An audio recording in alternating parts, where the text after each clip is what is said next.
Je vais tout de suite passer la parole, parce que moi, quand même, ça reste un mystère, cette affaire. Je vais passer la parole à Fabienne, directrice du jardin d'Arrosoir. Tu étais, avant 2017, date de l'installation ici, une porteuse de projet Cocagne, typiquement, alors accompagnée par le réseau Cocagne en tant que porteuse de projet. Et tu m'as dit que tu cherchais du foncier. Tu cherchais évidemment à t'installer comme tous les porteurs de projets Cocagne et que tu avais rencontré en moins de 6 mois quasiment 100 personnes dans le territoire. Et qu'un jour, quelqu'un t'a dit, tu devrais aller voir Emmanuel. Tu devrais voir Emmanuel, peut-être qu'il aura des conseils à te donner. Et l'histoire a démarré ici. Alors je te laisse le micro pour nous raconter cette histoire de cette rencontre. Effectivement, il y avait un nom qui revenait régulièrement. On me parlait de la ferme du Mont d'Or. Bon, voilà, ça me paraissait quand même très loin, tout ça de La Rochelle. Enfin bon, c'est un peu naïf et je vous le livre tel que ça s'est fait. Un jour, je suis venue, mais plus pour avoir des contacts, voir si ces fameuses personnes de la ferme du Mont d'Or connaissaient des gens qui auraient des terres. Et en fait, ça s'est fait comme ça. Au-delà du charme du lieu qui m'a frappée en arrivant, c'est vrai que l'installation, donc sachant qu'il n'y avait absolument rien ici, on n'avait même pas d'eau, pas d'électricité, rien du tout, l'appui de la ferme au démarrage était évidemment un plus très concret dans notre quotidien. On a démarré donc avec un chef de culture à l'époque et la ferme a été précieuse. Après, même si je remonte en avant, à partir du moment où on a identifié ce potentiel partenariat, le projet a aussi, je l'ai senti auprès de tous les opérateurs, était plus attractif. C'est-à-dire que c'était un peu un garant d'être sur cette ferme. Voilà, c'est immatériel, mais ça nous a apporté un peu une solidité au projet, au-delà de ce qu'on pouvait, nous, en tant qu'association qui venions de nous créer, puisque Arrosoir a été créé 1 an avant le démarrage du jardin. Avec assez peu de connexions locales, c'est vrai que la ferme, ne serait-ce qu'en termes de réputation, nous a bien aidé à boucler l'histoire. Et concrètement, nos premiers adhérents paniers étaient des clients de la ferme. Donc, il y a eu ça aussi. Et après, la collaboration a continué. Et puis aujourd'hui, elle a évolué, comme vous le savez, vers d'autres activités. Et même maintenant, on essaye de distribuer les produits de la ferme au jardin. On rend un peu ce qu'on a pris. Donc Emmanuel, si on revient sur cette rencontre, qui s'est si bien passée et si rapide, facile même, j'ai envie de dire, prédestiné, on pourrait dire. Le bon endroit. Oui. En fait, ça mérite quelques explications, un peu au regard de l'histoire, parce que si c'est unique, c'est qu'il y a bien quelques raisons. Donc, comment ça s'explique au regard de l'histoire de la ferme et de ta propre trajectoire professionnelle et personnelle, qui fait que tu as compris le projet et que tu as pu y répondre favorablement? La reprise de la ferme familiale en 2010, elle s'est faite sur un projet travaillé en amont très vite, très rapide, en quelques mois, sur l'idée qu'il était possible de reprendre cette ferme familiale en recréant de la valeur ajoutée, en y apportant d'autres valeurs humaines, environnementales, associées à la dynamique de production agricole, qui reste le point d'ancrage qui permet de faire vivre des familles. Il y avait cette envie de partager et d'ouvrir la ferme. La ferme, c'était une centaine d'hectares en grande culture, avec un atelier diversification autour d'un élevage de porc, mais plutôt industriel, qui vient de fermer ses portes ces jours-ci, et quelque part pour notre plaisir, parce que ça répond moins aujourd'hui à nos attentes de partenariat ou de voisinage, tout simplement parce qu'il y a peu de partenariat au final. Mais cet atelier-là était né aussi de l'idée de parents qui avaient envie de partager aussi déjà un outil de travail. Donc je pense que c'est avant tout des valeurs familiales en fait qui ont permis de construire tout ça. En tout cas, il y avait déjà un terreau pour le coup extrêmement préparé pour se dire on n'est pas là pour vivre, pour être heureux avec de l'argent, on est là pour être heureux ensemble, à faire des choses ensemble. Et donc c'est nourri par cette question-là que finalement, après 15 années de service public en collectivité locale, redevenir paysan, pour moi, c'était pas devenir chef d'entreprise avec la seule valeur argent en tête, mais bien au contraire, participer à un projet d'intérêt général, Moi, je me sens encore au service du public, après ces 15 années de service public, pour le coup, en participant à la fois à une alimentation locale saine et bénéficiant de subventions européennes à travers la PAC, par exemple. Je ne me sens pas déconnecté des métiers d'avant que j'ai fait au service du public. Et donc, au service du public, j'ai eu la chance, dans cette gestion d'espaces naturels sensibles, qui était mon dernier métier avant de devenir paysan en 2010, de participer au montage d'un chantier d'insertion lié à ces espaces naturels du département voisin. Alors évidemment, ça m'a connecté à la dynamique des chantiers d'insertion, évidemment. J'avais quelques connaissances sur le foncier, la terre, des choses qui étaient effectivement complémentaires de ce que Fabienne pouvait apporter en termes de dynamique de réseau, de dynamique de financement, parce que c'était aussi un des points forts de Fabienne, qui arrivait avec une capacité de projection sur un projet comme celui-là très très forte.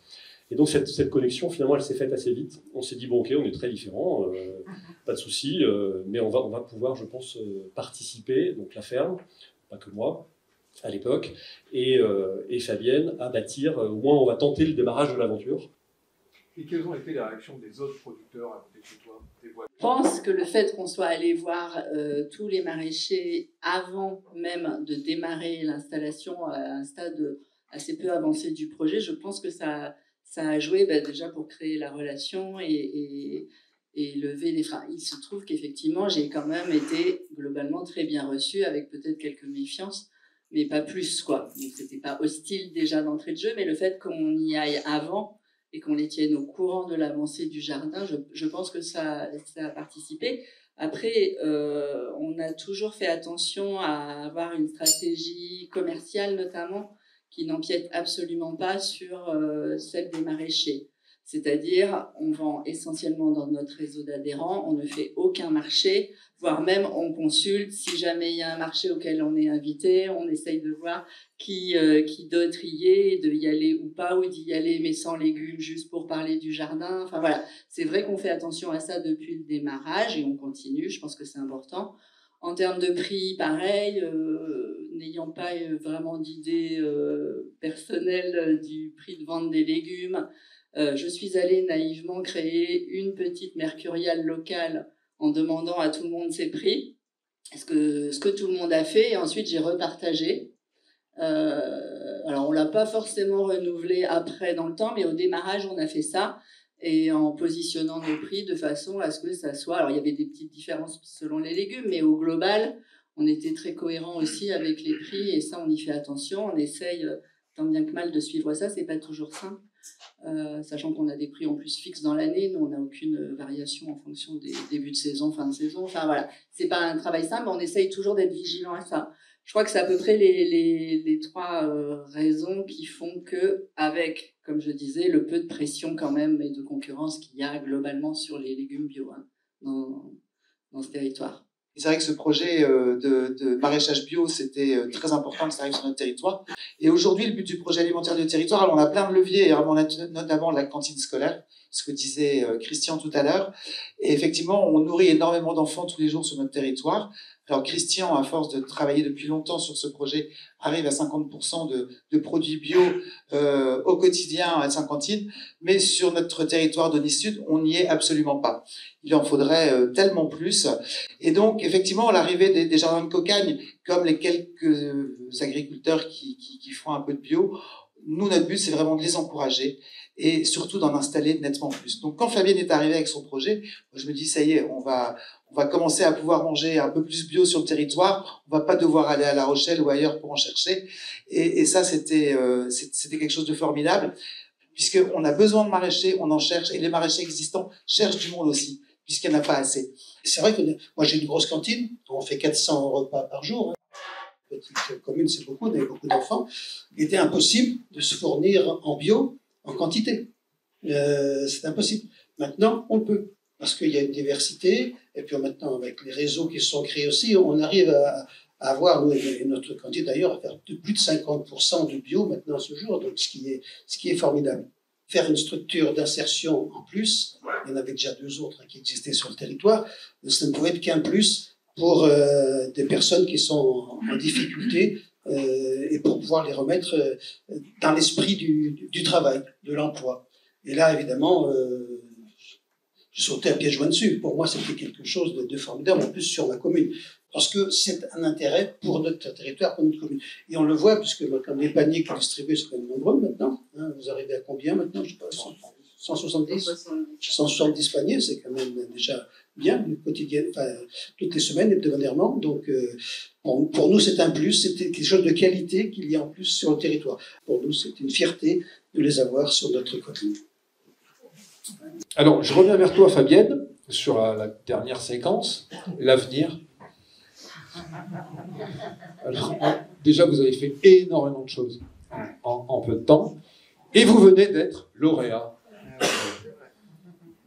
La chance ne serait qu'aux audacieux, donc d'être lauréat d'un projet local, Mieux manger pour tous. Alors peut-être tu vas nous expliquer, c'est un programme du ministère de la Solidarité de lutte contre la précarité alimentaire, et qui, dans son volet local, demandait des coopérations interstructures.